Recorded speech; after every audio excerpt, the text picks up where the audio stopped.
Jeesuse Kristuse mõte, et selle jaoks, et tuleks püha vaim, ta ise peab lahkuma. Miks see niimoodi on? Kas ei oleks tore, et tuleks püha vaim, aga Jeesus Kristus oleks ka nagu inimene koos meiega. Tema poole alati on võimalik pöörduma, temaga alati võime rääkida. Kas ei oleks tore?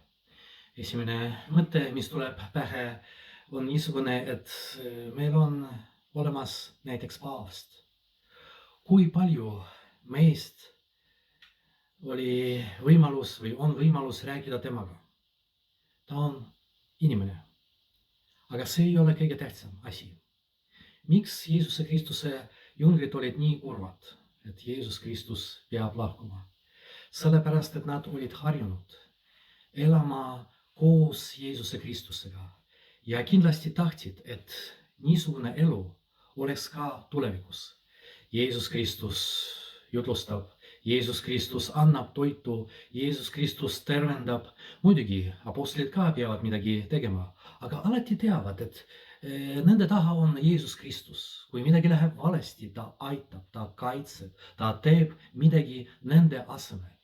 Ja niisugune tore elu, kui ta lahkub ja isegi kui tuleb püha vaim, siis midagi muutub.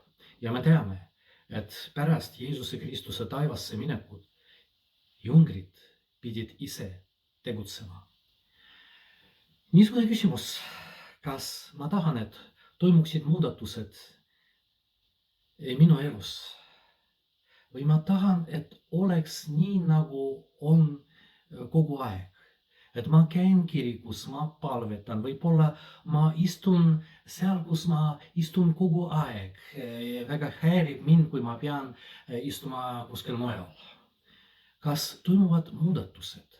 Mõtisklegem selle üle, käisime kõik pühapäeval vähemalt kirikus. Kas midagi muutus meie eludes?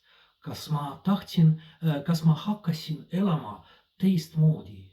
Või kogu aeg seesama, ma tahan, et elu oleks niisugune nagu vähemalt vaimne elu. Minu suhted Jeesuse Kristusega oleksid niisugused, nagu olid varem. Ma oskan palvetada, ma tahan olla koos Jeesuse Kristusega, aga nii nagu oli eile, aasta tagasi, 10 aastat tagasi ja ei taha, et mitte midagi muutuks. Või ma siiski tahan midagi, aga mida?